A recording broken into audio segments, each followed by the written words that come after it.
Bismillahirrahmanirrahim. Alhamdulillahi rabbil alamin. Allahumma salli wa sallim wa barik ala Muhammad wa ala ali Muhammad. Allahumma anfa'na bima 'allamtana wa 'allimna ma yanfa'una wa zidna 'ilma wa barik lana fi 'ilmina warzuqna al-ikhlasa fil qawli wal 'amali kamila wa 'ilman nafi'an la yunsa wa tawfiqan daima wa sihhatan wa yaqinan wa afiyah. Allahumma iftah lana kulla khair wa yassir lana kulla umur. Allahumma ansuril mujahidin warhamil mustad'afin wa dammir a'da'ad din. Amin ya rabbal alamin. Alhamdulillah kaum muslimin rahimakumullah, kita lanjutkan tafsir Quran sehari sehalaman. Dan kita sudah sampai pada halaman 360 pada surat Al-Furqan ayat 3 sampai 11 insyaallah taala. A'udzu billahi as-sami'il 'alim minasy syaithanir rajim min hamzihi wa nafthihi wa nafthihi. واتخذوا من دونه آلهة لا يخلقون شيئا وهم يخلقون ولا يملكون لأنفسهم ضرا ولا نفعا ولا يملكون موتا ولا حياة ولا نشورا. وقال الذين كفروا إن هذا إلا إفك افتريه وأعانه عليه قوم آخرون فقد جاءوا ظلما وزورا. وقالوا أساطير الأولين اكتتبها فهي تملى عليه بكرة وأصيلا. قل أنزله الذي يعلم السر في السماوات والأرض إنه كان غفورا رحيما. وقالوا ما لهذا الرسول يأكل الطعام ويمشي في الأسواق لولا أنزل إليه ملك فيكون معه نذيرا أو يلقى إليه كنز أو تكون له جنة نأكل منها. وقال الظالمون إن تتبعون إلا رجلا مسحورا. انظر كيف ضربوا لك الأمثال فضلوا فلا يستطيعون سبيلا.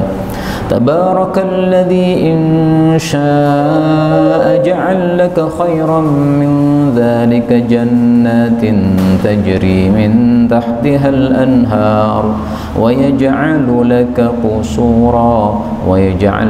قصورا بل كذبوا بالساعة وأعتدنا لمن كذب بالساعة السعيرا. Alhamdulillahi rabbil alamin. Allahumma arhamna bil Qur'ani amin. Pada ayat-ayat yang kita baca ini ada beberapa kata yang bisa dibaca dengan dua bacaan. Yang pertama, pada ayat 4 ini ada dal ketemu dengan jim, ini boleh idgham menjadi faqad ja'u. Ayat 5 fahiya, haknya boleh disukun menjadi fahya. Ayat 8 ya'kulu, yaknya boleh diganti nun menjadi na'kulu. Ayat 10 wa yaj'al, lamnya boleh didhammah menjadi wa yaj'alu. Kemudian ini kaf ketemu qaf boleh idgham laqusura. Kemudian ini ba ketemu ba idgham kadzdzab bis saati. Kemudian ini ta ketemu sin juga bisa idgham, berarti kadzdzab bis sa'as sa'ira. Ini semua adalah qiraah mutawatirah yang sumbernya dari Sayyidina Rasulullah sallallahu alaihi wasallam. Jadi bacaan ini semuanya benar. Adapun tafsir ringkasnya, Allah mengatakan pada surat Furqan ayat 3, wattakhadhu, dan mereka orang-orang kafir menjadikan min dunihi selain Allah alihatan, tuhan-tuhan. Padahal Tuhan-Tuhan itu la yakhluquna syai'an, mereka tidak menciptakan apapun juga. Wahum yukhlaqun, sementara mereka itu justru diciptakan, dibuat oleh manusia. Wala yamlikuna, dan mereka tidak menguasai li anfusihim, untuk diri mereka, dharran, madarat, wala naf'an, tidak pula manfaat. wala yamlikuna mautan, dan mereka tidak menguasai kematian, wala hayatan, tidak pula kehidupan, wala nusyuran, tidak pula kebangkitan, yaitu kehidupan setelah kematian. Kaum muslimin rahimani wa rahimakumullah, gara-gara ayat seperti ini Rasulullah itu dimusuhi oleh orang-orang kafir Quraisy. Mereka menganggap Nabi Muhammad SAW sudah mencela Tuhan-Tuhan mereka. Mereka punya Tuhan Lata, Uzza, Manat, dan sebagainya. Tuhan-Tuhan itu berupa arca-arca yang dibuat oleh manusia dari batu-batu, dari kayu-kayu. Nah, Rasulullah membacakan ayat Quran. Mereka orang-orang kafir menjadikan Tuhan selain Allah, padahal tidak bisa menciptakan apa-apa. Bahkan mereka itu diciptakan oleh manusia, tidak bisa menolak madarat, tidak bisa memberi manfaat, tidak bisa mematikan, tidak bisa menghidupkan, tidak bisa membangkitkan setelah kematian. Nah, mereka anggap ayat seperti ini Nabi Muhammad SAW mencela Tuhan-Tuhan mereka, padahal tidak mencela, tetapi menjelaskan hakikatnya supaya orang sadar. Coba pakai akal sehat, ini benda mati kok disembah. Menyembah itu sesuatu kepada sesuatu zat yang maha agung, maha kuasa, itu kita menyembah. Karena nyembah itu artinya apa sih? Nyembah itu artinya kita menundukkan diri kepada sesuatu yang kita harus menundukkan diri kepadanya. Menundukkan diri kepada sesuatu yang tidak bisa berbuat apa-apa. Apa gunanya? Rakyat tunduk pada raja, wajar toh nggih? Karena raja itu berkuasa. Lah ini manusia tunduk kepada arca yang tidak punya kekuatan apa-apa, bergerak saja tidak bisa. Wahum yukhlaqun, mereka itu diciptakan, dibuat oleh manusia. Ini sungguh aneh, sehingga akal sehat sebenarnya sudah cukup untuk dalil bahwasanya menyembah arca itu tidak benar. Tapi kenapa manusia-manusia di masa Nabi Muhammad SAW juga di masa sekarang yang masih menyembah selain Allah itu bisa menyembah selain Allah? Itu semata-mata karena mereka tidak mendapatkan hidayah dari Allah Subhanahu wa ta'ala. Kita ambil beberapa faedah. Faedah yang pertama, di sini disebutkan la yakhluquna syai'an wa hum yukhlaqun. Tuhan-Tuhan mereka itu tidak menciptakan apa-apa, justru malah diciptakan. Ini menunjukkan bahwa berarti hanya ada dua, ada kalanya pencipta, ada kalanya dicipta. Kalau kita merasa bahwa kita ini dicipta, berarti kita menyembah kepada zat yang maha mencipta. Nah, arca itu dicipta atau dibuat oleh manusia, sehingga tidak pantas untuk disembah karena hanya dicipta, tidak mencipta. Kemudian di sini disebutkan madarat dan manfaat.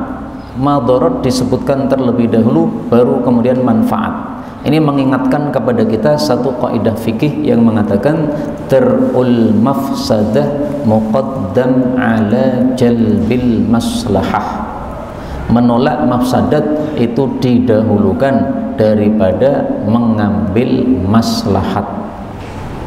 Jadi kalau bertolak belakang antara mengambil maslahat atau manfaat dengan menolak mafsadat atau mudarat, maka yang lebih diutamakan yang menolak mafsadat. Contoh begini, Pak. Contoh ya. Dalam kasus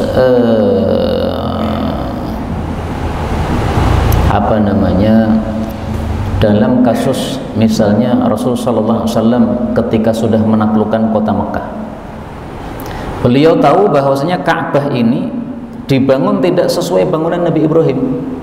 Ka'bah sesuai bangunan Nabi Ibrahim bentuknya seperti ini, persegi panjang begini, bukan kotak kubus. Lah kenapa dibuat bentuk kotak kubus? Karena waktu itu setelah terkena banjir, orang-orang kafir kemudian ingin membuat Ka'bah lagi, membangun dari awal, tapi mereka sepakat pakai harta yang halal, tidak mau pakai harta yang haram. Nah, ternyata duitnya tidak cukup untuk membangun Ka'bah sesuai bangunan semula, sehingga mereka hanya membuat sekubus itu saja. Nah, ketika Rasulullah sudah menaklukkan kota Mekah, Fathu Makkah, maka beliau mengatakan, Seandainya orang-orang Mekah ini tidak baru saja masuk Islam, maka Ka'bah yang bentuknya kubus akan saya ubah seperti bentuk semula dulu. Ini maslahat, ya, yaitu Ka'bah dibuat sesuai sesuai bentuk asalnya dulu. Ini maslahat. Tapi Nabi khawatir kalau Ka'bah dibegitukan, orang-orang kafir Mekah nanti akan balik murtad. Mereka akan mengatakan Muhammad ini kurang ajar, mentang-mentang menguasai kami, kemudian Ka'bah dibuat mainan. Nah, beliau khawatir seperti itu, sehingga beliau tidak jadi mengubah Ka'bah. Sampai hari ini Ka'bah masih bentuknya kubus. Itulah contoh darul mafsadah, menolak mafsadat, didahulukan daripada mengambil maslahat. Ini seandainya semua orang paham kaidah ini, tidak akan ada percekcokan pada hari raya Idul Adha. Seringkali Idul Adha itu berbeda tanggalnya, satunya hari Ahad, satunya hari Senin. Nah, yang korban hari Ahad merasa korban saya harus hari Ahad, tetapi yang Idul Adha-nya hari Senin mengatakan, ya jangan hari Ahad dong, korban saya itu hari Senin. Kalau dikorbankan hari Ahad nanti tidak sah. Padahal mereka terkumpul dalam satu anggota sapi, ya, 7 orang. Satunya korbannya hari Ahad, satunya korbannya hari Senin, gara-gara beda tanggal Idul Adha. Nah, kalau Pak tahu kaidah ini, menolak mafsadat diutamakan daripada mengambil maslahat, niscaya yang korban hari Ahad pasti ngalah. Kenapa? Dia korban hari Ahad itu mengambil maslahat untuk dirinya, tapi mafsadat untuk orang lain. Yang korbannya hari Senin, yang Idul Adha-nya hari Senin, kalau dia dikorbankan hari Ahad, tidak sah korbannya. Karena apa? Karena korban tanggal 9 tidak sah, tapi korban tanggal 11 sah. Nah, sehingga yang hari Ahad sudah Idul Adha, hendaklah dia ngalah untuk korbannya hari Senin, karena hari Senin masih sah. Tapi yang tanggal 10 yang hari Senin korban Idul Adha-nya tidak bisa dipaksa untuk korban sebelumnya. Nah, itu kalau paham kaidah ini, ya, insya Allah tidak akan terjadi percekcokan.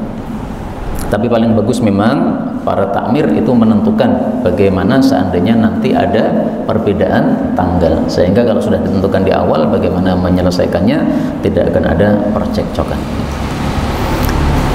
Baik, kemudian ayat yang keempat Allah mengatakan wa qala alladziina kafaru, dan berkata orang-orang kafir, in hadza, tidaklah ini yaitu Al-Qur'an, illa kecuali ifkun, kedustaan, iftarahu, yang Muhammad itu membuat-buatnya, wa a'anahu, dan membantu beliau, alaihi, atas membuat Quran tadi, qaumun akharun, kaum yang lain. Ini perkataan orang-orang kafir. Sampai di sini berhenti, titik. Apakah Allah biarkan Rasulullah dicela oleh orang-orang kafir? Tidak. Allah menjawab, faqad, maka sungguh ja'u, mereka orang-orang kafir telah datang, zulman, dengan kezaliman, yaitu kesyirikan, wa zura, dan kedustaan. Jadi yang dusta justru ucapan mereka. Nabi Muhammad membawa Quran, dianggap itu adalah buatan dia sendiri. Dianggap itu Muhammad dusta ketika mengatakan ini wahyu Allah. Allah balik, kamu yang dusta, bukan Muhammad. Maka dari sini apa pelajaran yang dapat kita ambil? Kalau ada orang mencaci kita, mencela kita, menuduh kita, nggak usah dilayani. Kenapa? Allah nanti yang akan membereskan.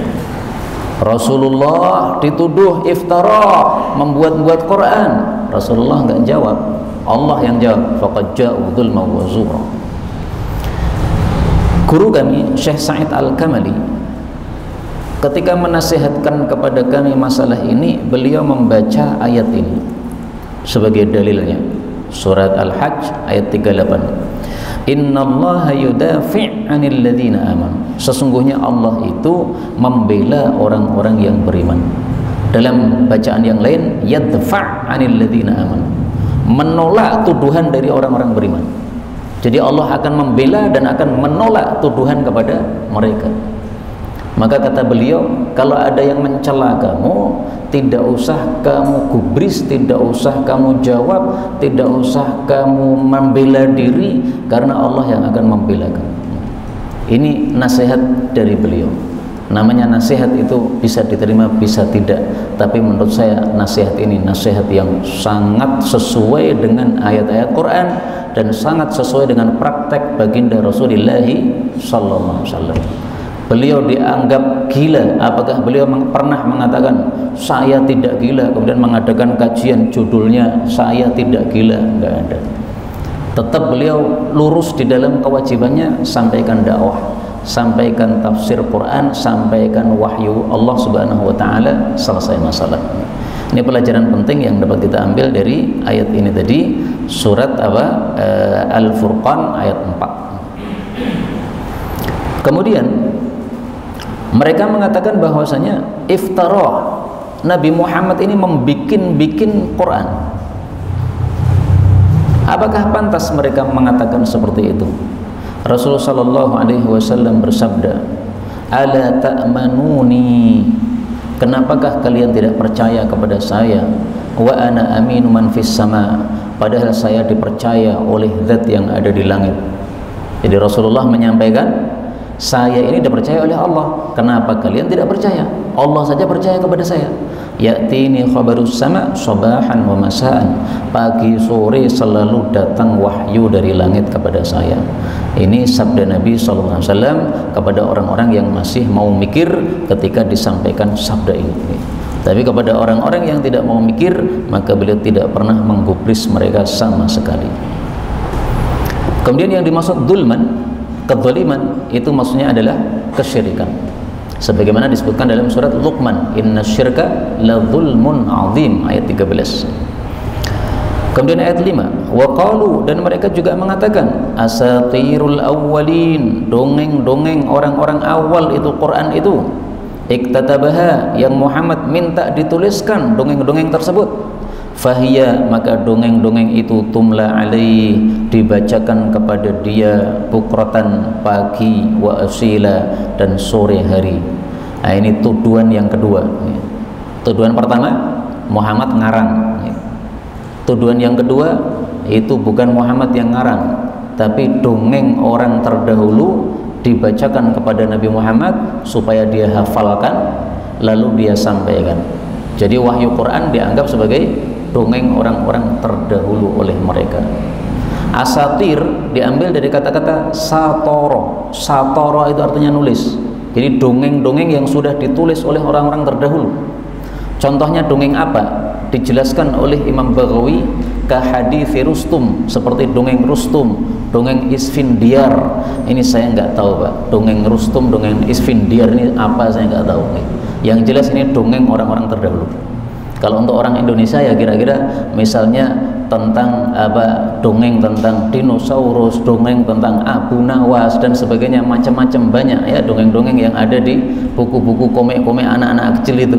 Nah, dianggap seperti itu. Tumla alaih, dibacakan kepada Nabi Muhammad bukan untuk ditulis tapi untuk dihafalkan, karena Rasulullah tidak bisa baca tulis. Itu maksud mereka. Itu Muhammad cuma apalan saja itu dari dongeng yang dibacakan oleh seseorang yang lain kepada dia. Maka Allah membantah lagi. Qul, katakanlah wahai Rasulullah, anzalahu, telah menurunkan Al-Quran, alladzi, dzat yang ya'lamu sirra, mengetahui perkara yang rahasia, yaitu perkara yang gaib, fis samawati, di langit-langit, wal ardi, dan di bumi. Innahu, sesungguhnya dia Allah, kana, adalah ghafuran, maha pengampun, rahima, maha penyayang. Jadi ini bantahan dari Allah kepada orang-orang kafir. Muhammad enggak menulis apa-apa, Muhammad enggak dibacakan oleh siapapun, tapi itu adalah wahyu yang diturunkan oleh Allah Subhanahu wa taala. Allah itu siapa? Ya'lamus sir, mengetahui yang gaib, yang tidak tampak, yang sir. Artinya apa? Wahyu Quran itu berdasarkan ilmu yang sangat agung, zat yang mengetahui segala sesuatu. Kalau menyampaikan Quran, maka pasti Qurannya istimewa, karena yang menulisnya, bukan menulisnya, yang mewahyukannya adalah apa? Zat yang maha mengetahui. Buku kalau ditulis oleh orang yang ilmunya sedikit, maka orang yang ilmunya tinggi akan mengetahui, ini ilmunya sedikit. Demikian juga seorang ustadz yang ilmunya biasa seperti saya ini, ketika saya menyampaikan pengajian seperti ini kalau ada ustadz yang ilmunya lebih tinggi, nanti akan mengetahui, oh di sini letak kesalahannya, di sini letak kesalahannya. Tapi kalau yang mendengarkan ilmunya lebih rendah daripada saya, mungkin tidak mengetahui mana letak kesalahannya. Ada kesalahan dikit-dikit, ada, tetapi apa? Tidak diketahui kecuali yang ilmunya lebih tinggi lagi. Nah, maka kalau di sini dikatakan alladzi ya'lamu sirr, yang menurunkan Quran itu adalah mengetahui segala sesuatu, semua rahasia diketahui, maka tidak akan ada salahnya, karena pasti ini berdasarkan ilmu yang sangat agung, sangat mulia. Kemudian ini, berita ini, Allah Maha Pengampun, ini maksudnya ajakan kepada mereka. Kamu sudah mendustakan nabimu, tapi Allah masih Maha Pengampun. Ayo kamu sekarang tobat kepada Allah Subhanahu wa Ta'ala. Maka ayat ini menunjukkan betapa rahmatnya Allah kepada manusia.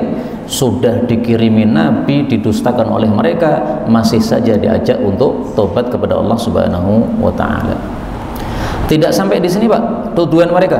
Waqalu, dan mereka juga mengatakan, mali, kenapa hadzal rasul ini, yaitu Nabi Muhammad sallallahu alaihi wasallam, ya'kulut ta'am, makan makanan, wa yamshi fil aswaq, dan berjalan di pasar, yaitu maksudnya untuk cari nafkah.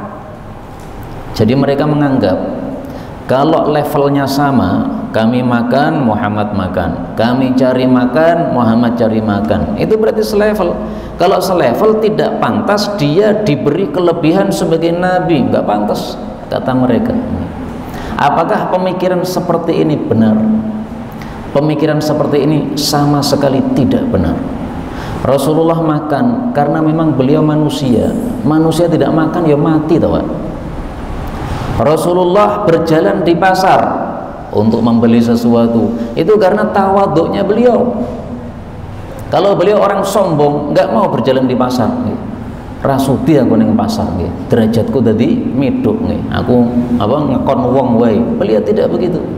Beliau berjalan di pasar, sebagaimana orang juga berjalan di pasar, membutuhkan sesuatu, tidak mentang-mentang Nabi kemudian serba suruh sana suruh sini, enggak. Beliau butuh sesuatu, beliau keluar sendiri. Mau membeli sesuatu, keluar sendiri, beli sendiri. Rasulullah sallallahu alaihi wasallam. Maka ini kalimat ini, yamshi fil aswaq, ini justru menunjukkan tawaduknya Rasulullah sallallahu alaihi wasallam. Saya tampilkan satu hadis menunjukkan tawaduknya Nabi. Kana yarkabul himar. Beliau itu biasa mengendarai keledai. Keledai itu tunggangan murahan, Pak. Jadi kalau sekarang kira-kira beliau itu naik sepeda ontel, Nabi kok ngontel, ya enggak apa-apa, tawaduk. Wa yakhsifun na'al, dan beliau itu menambal sandalnya rusak, beliau perbaiki sendiri. Yarfa'ul qamis, beliau mengangkat gomisnya, maksudnya tidak ngelembreh, tidak seperti orang-orang sombong itu. Wa yalbasus suf, dan memakai kain suf, ini berarti kain murahan. Wa yaqulu, beliau mengatakan, man raghiba an sunnati falaysa minni. Siapa yang berpaling dari sunnahku, maka tidak termasuk dari golonganku. Hadis riwayat Ibnu Asakir, derajatnya hasan. Nah, maka ini pemikiran mereka jelas salah mengatakan seperti ini.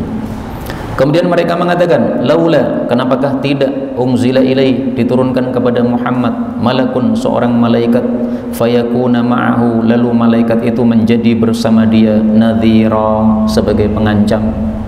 Jadi mereka itu pengennya kalau Nabi Muhammad betul-betul Nabi, itu ada malaikat yang turun kemudian memberitahu kepada mereka, ini betul-betul Nabi. Ini perkataan mereka seperti ini. Ini sudah dijawab oleh Allah pada ayat yang lain. La ja'alnahu rajulan. Surat Al-An'am ayat 9. Walau ja'alnahu malakan, andaikan kami jadikan nabi itu adalah malaikat, la ja'alnahu rajulan, pasti akan kami ubah menjadi manusia. Kenapa? Malaikat itu bentuknya besar sekali, Pak. Kalau malaikat turun langsung ke bumi mengatakan, saya utusan Allah menjadi nabi untuk kalian, melayu kabeh, ketakutan. Rasulullah saja ketika melihat malaikat Jibril pertama kali dalam bentuk wujud asli, langsung jatuh ke tanah gara-gara ketakutan. Rasulullah itu padahal. Sebelumnya malaikat Jibril kan datang dalam bentuk manusia kan, pas di Gua Hira itu. Nah, pas kali yang berikutnya itu beliau Jibril itu duduk di di awang-awang ini, Rasulullah SAW melihat ke langit kaget, bentuknya kok gede sekali. Malaikat Jibril itu 600 sayapnya. Antum bayangkan 600 sayapnya seberapa itu? Besar sekali. Sampai beliau jatuh ke tanah ketakutan, pulang ke rumah kemudian minta dikasih selimut oleh istrinya. Wahai istriku, tolong saya diselimuti. Ketakutan beliau menggigil, sampai menggigil, padahal sudah pulang ke rumah, sudah ketemu istrinya Khadijah, masih menggigil saking ketakutan. Nah, makanya la ja'alna rajulan, pasti akan kami jadikan dia sebagai manusia. Tapi kalau sudah dijadikan sebagai manusia, nanti ujung-ujungnya mereka tidak percaya lagi. Ini surat Al-An'am ayat 9. Mereka juga mengatakan atau yulqa ilai, diberikan kepada Muhammad kanzun, gudang, ya kekayaan, atau takunu lahu jannah, ada bagi dia kebun, na'kulu minha, yang kami bisa makan dari kebun tadi, atau ya'kulu minha, yang Muhammad makan dari kebun tadi. Nah, jadi mereka mengusulkan Nabi itu ya yang kaya, Nabi kok miskin, Nabi kok melarat. Mereka nggak cocok kalau Nabinya melarat. Padahal Rasulullah SAW hidup melarat itu bukan karena melarat sebenarnya. Pemasukannya banyak, tapi pengeluarannya lebih banyak, sehingga beliau mendahulukan orang lain. Kemudian mereka mengatakan di sini, mereka mengusulkan Muhammad itu mestinya kaya, punya kebun-kebun. Mereka mengatakan kebun-kebun ini karena orang Arab hidupnya di padang pasir, Pak. Seandainya mereka hidupnya di Jawa, mungkin tidak akan mengatakan kebun, karena kebun di Jawa sudah banyak. Jadi kebun ini termasuk kenikmatan dari Allah Subhanahu wa Ta'ala, sehingga diinginkan oleh orang-orang Arab. Karena itu kita orang Indonesia mestinya bersyukur kepada Allah. Sudah banyak kita punya kebun, sudah banyak kita punya pohon, sekitar kita ini banyak-banyak pohon. Ini adalah nikmat yang besar dari Allah Subhanahu wa Ta'ala. Wa qala adh-dhalimun, dan berkata orang-orang zalim, yaitu orang-orang musyrik, in tattabi'un, tidaklah kalian mengikuti illa kecuali rajulan, seorang laki-laki, mashura, yang sudah tertipu. Jadi mashur di sini artinya tertipu. Kata-kata sihir itu kan arti asalnya penipuan. Jadi orang disihir itu artinya ditipu. Dia melihat seolah-olah ada sesuatu padahal tidak ada apa-apa. Melihat seolah-olah ini tubuhnya dibakar padahal tidak dibakar sebenarnya. Melihat seolah-olah orang makan beling padahal tidak makan beling sebenarnya. Tertipu, matanya tertipu. Nah, maka yang dimaksud mashur di sini, ini Muhammad yang adalah orang yang tertipu. Allah menjawab lagi, ungzur, lihatlah, kaifa, bagaimana, darabu, mereka membuat, laka, untuk dirimu wahai Nabi Muhammad, al-amthal, perumpamaan-perumpamaan, fadallu, maka mereka pun sesat, fala yastati'una sabila, maka mereka tidak mampu untuk mendapatkan jalan, yaitu jalan kepada hidayah, kepada petunjuk. Yang dimaksud amsal, perumpamaan ini tadi adalah perkataan mereka tadi. Muhammad itu disihir atau ditipu, Muhammad itu penyair, Muhammad itu orang gila, Muhammad itu mu'allam, orang yang diajari oleh orang lain, dibacakan dongeng kepada dia oleh orang yang lain. Muhammad itu adalah sahir, penyihir, Muhammad itu adalah kahin, dukun. Nah, banyak sekali ucapan-ucapan mereka, sampai ada 6 yang saya sebutkan tadi. Mungkin masih ada juga yang lain tuduhan-tuduhan mereka. Kata Allah, gara-gara itu fadallu, maka mereka menjadi sesat. Jadi salah satu sebab sesat itu adalah kalau seseorang meremehkan orang lain. Nabi Muhammad mereka remehkan, ini cuma tukang sihir, ini cuma penyair, ini cuma orang gila. Akhirnya dhallu, sesat. Karena itu jangan meremehkan, apalagi meremehkan ulama. Bahaya ini, Pak. Apa sabda Nabi SAW tentang orang yang meremehkan ulama? Perhatikan sabda Nabi SAW.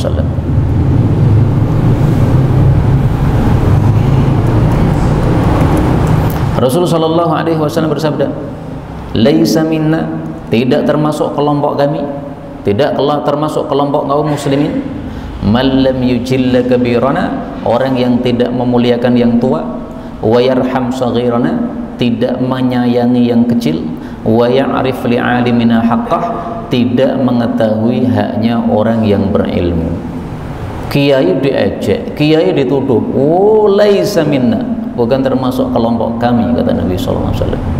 Ini kalau orang punya hati baca hadis ini ngeri nih Pak. Laisa minna, enggak dianggap oleh Nabi Muhammad SAW sebagai umatnya kalau tidak mengenali haknya orang alim, haknya para kiai, haknya para ulama. Bahaya itu.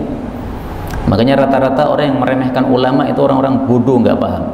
Kalau orang yang paham hadis nggak berani meremehkan ulama. Meskipun beda pendapat, Habib Rizik itu banyak pendapat-pendapat beliau saya nggak cocok, tapi saya nggak berani meremehkan beliau. Kalau meremehkan gimana coba? Kalau saya tidak dianggap oleh Nabi sebagai umat beliau, laisa minna. Hei Abu Zaidan, kamu itu siapa? Meremehkan apa? Alimina, orang alim di antara kami. Beda pendapat silahkan, tapi meremehkan jangan. Ini tidak termasuk dari ajaran Islam meremehkan itu. Meremehkan orang itu menyebabkan fadallu, akhirnya sesat kamu. Kalau sudah sesat, fala yastati'una sabila, enggak dapat petunjuk jalan dari Allah Subhanahu wa taala. Bahaya. Ayat seperti ini saya temukan pada ayat yang lain. Allah mengatakan, sa'asrifu an ayatiya, akan saya palingkan dari memahami ayat-ayatku, alladzina yatakabbaruna fil ard, orang-orang yang sombong di bumi. Jadi kalau orang sudah sombong, oleh Allah dipalingkan dari ayat sehingga enggak paham ayat, sehingga dia tidak merasa bahwasanya dia bodoh, sesat terus, naudzubillah. Ayat 10 Allah katakan, tabaraka maha berkah alladzi dzat yang insya'a, jika dia mau, ja'ala laka, Allah bisa saja menjadikan untuk kamu wahai Nabi, khairan min dzalika, yang lebih baik daripada itu, daripada usulan mereka itu. Apa yang lebih baik? Jannatin, jannah-jannah, surga-surga, kebun-kebun, tajri min tahtiha, yang mengalir di bawahnya al-anhar, sungai-sungai, wa yaj'al laka, dan Allah juga mampu menjadikan untuk kamu qusura, istana-istana. Jadi maksudnya Allah, jangankan hanya kebun-kebun dan gudang harta, yang lebih daripada itu Allah mampu kasih kamu, mampu. Tapi Allah tidak menghendaki seperti itu. Bahkan dalam hadis yang sahih disebutkan Rasulullah itu disuruh memilih. Hai Muhammad, ini Allah nyuruh kamu pilih antara menjadi nabi plus raja atau menjadi nabi plus hamba Allah. Pilih mana? Kalau jadi nabi plus raja berarti kayak Nabi Dawud, kayak Nabi Sulaiman. Itu dia nabi tapi juga raja. Maka malaikat Jibril kemudian mengatakan kepada Rasulullah, tawadhu, wahai Muhammad, kamu tawadhu saja. Maka akhirnya Rasulullah mengatakan, saya pilih untuk menjadi nabi yang abdan, yang hamba, bukan nabi yang raja.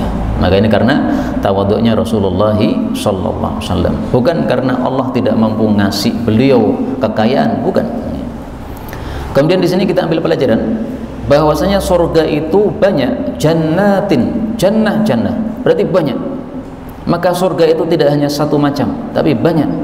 Sebagaimana sabda Nabi SAW kepada salah satu sahabat beliau namanya Ummu Harithah. Ini Ummu Harithah seorang ibu-ibu nangis terus gara-gara anaknya mati dalam medan perang. Dia mengatakan, ya Rasulullah, tolong kasih tahu nasib anak saya bagaimana. Ini anak paling saya sayang tapi mati dalam perang. Kalau dia masuk surga, saya berhenti nangis, nggak perlu nangis saya. Tapi kalau tidak masuk surga, saya akan nangis terus. Maka Rasulullah kemudian bersabda, ya Ummu Harithah, wahai Ummu Harithah, innaha laysat bi jannah wahidah, surga tidak cuma satu, surga itu banyak, luas, sehingga kemungkinan anakmu masuk surga itu sangat banyak. Walakinnaha jinanun katsira, surga itu banyak sekali. Wa inna Harithah, adapun Harithah anakmu yang mati itu, lafil firdausil a'la, tempatnya di surga Firdaus yang paling atas. Mudah-mudahan semua kita masuk surga Firdaus paling atas. Amin ya rabbal alamin. Nah, ini hadis riwayat Bukhari. Kemudian pelajaran yang kedua, di surga itu anhar, ada sungai-sungai. Berarti sungainya tidak hanya satu jenis, dan itu sudah disebutkan pada surat Muhammad. Ada sungai air, airnya nggak bisa berubah. Ada sungai susu, ada sungai madu, ada sungai khamar, 4. Kemudian dalam hadis yang sahih Rasulullah SAW menyebutkan adanya laut di dalam surga. Inna fil jannati bahral ma, sesungguhnya di surga itu ada laut air, ada laut madu, ada laut susu, ada laut minuman keras yang tidak memabukkan. Kemudian setelah itu terpecah-pecah menjadi sungai-sungai. Hadis riwayat Tirmidzi. Nah, ini alhamdulillah tidak diadakan di dunia, Pak. Coba di dunia ada laut air, laut susu, laut madu, nggak bakal madu saya laku, Pak. Ini bukan iklan, bukan ya, tapi maksudnya sebagai pemberitahuan bahwasanya penjual madu nggak akan laku kalau ada bahrul asal, penjual susu nggak akan laku kalau ada bahrul laban. Nah, maka alhamdulillah nggak ada di dunia. Mudah-mudahan semua kita minum dari minum-minuman surga ini semuanya. Amin ya rabbal alamin. Terakhir ya, ayat 11. Bal bahkan kadzabu, mereka mendustakan bis-saah, terhadap kiamat. Wa a'tadna, dan kami telah menyiapkan liman kadzaba, bagi orang yang mendustakan bis-saati, terhadap kiamat, kami siapkan sa'ira, neraka. Sa'ir kok artinya neraka? Apa itu? Sa'ir itu terjemahnya. Sa'ir dari kata-kata sa'ara, menyalakan. Sa'ir yang selalu dinyalakan. Maka neraka disebut sa'ir karena tidak pernah padam. Apa dalilnya? Dalam Al-Quran Allah subhanahu wa ta'ala mengatakan, kullama khabaz zidnahum sa'ira, setiap kali redup api itu, api neraka itu, akan kami tambah dengan nyalaan yang dahsyat. Maka neraka jahanam tidak pernah berhenti dari nyalaannya yang dahsyat. Kaum muslimin rahimani wa rahimakumullah, dari kata-kata a'tadna, kami sudah menyiapkan. Namanya menyiapkan berarti sudah ada barangnya. Makanya Ahlus Sunnah wal Jamaah mengatakan surga neraka semuanya sudah ada. Di mana? Di atas langit sana. Kok tahu kalau di atas langit? Apakah kamu pernah naik? Ya belum pernah. Tapi Rasulullah pernah Isra dan Mi'raj, sampai naik ke langit. Nah, pas Isra Mi'raj, beliau melihat ada surga, ada neraka, ada orang disiksa begini, ada orang disiksa itu. Ya. Salah satu yang dilihat oleh Nabi apa? Nah, kita lihat hadisnya. Rasulullah sallallahu alaihi wasallam bersabda, "Ataitu lailata usriya bi ala qaumin." Pada saat Isra Mi'raj, saya melihat suatu kaum, tuqradu shifahuhum bi maqarid min nar. Bibirnya itu dipotong dengan gunting-gunting api. Kullama quridat wafat. Setiap kali sudah terpotong, muncul lagi bibirnya, sing dumble malih. Fakultu ya Jibril, man haula? Maka saya bertanya, hei Jibril, siapa itu? Kasihan sekali kok dipotong terus bibirnya. Qala, beliau mengatakan, khutba'u ummatik. Itu adalah orang-orang yang suka khutbah di antara umatmu. Nah, termasuk saya ini suka khutbah ini, Pak. Bahaya ini, hati-hati. Yaitu yang siapa itu? Alladzina yaquluna ma la yaf'alun. Orang-orang yang hanya ngomong tapi tidak melakukan. Wa yaqra'una kitaballah wa la ya'maluna bih. Mereka membaca Quran tapi tidak mengamalkan isinya Quran. Na'udzubillahi min syarri dzalika. Maka mari kita niatkan, kita pelajari Al-Quran untuk diamalkan. Para ulama katakan ilmu butuh 4. Butuh 4 terhadap ilmu ini. 1, ilmu butuh dipahami. 2, ilmu butuh dihafalkan. 3, ilmu butuh diamalkan. 4, ilmu butuh disampaikan. Maka ketika kita pelajari ilmu sampai paham, jangan tidak paham. Maka jangan tidur, supaya apa? Paham. Dihafalkan, maka diulang-ulang supaya hafal. Diamalkan, karena kalau tidak diamalkan nanti masuk dalam hadis ini. Kemudian disampaikan. Wallahu a'lam bissawab. Walhamdulillahi rabbil alamin. Mudah-mudahan apa yang sedikit ini bermanfaat untuk kita sampai kita mendapatkan husnul khatimah. Amin ya rabbal alamin. Walhamdulillahi rabbil alamin.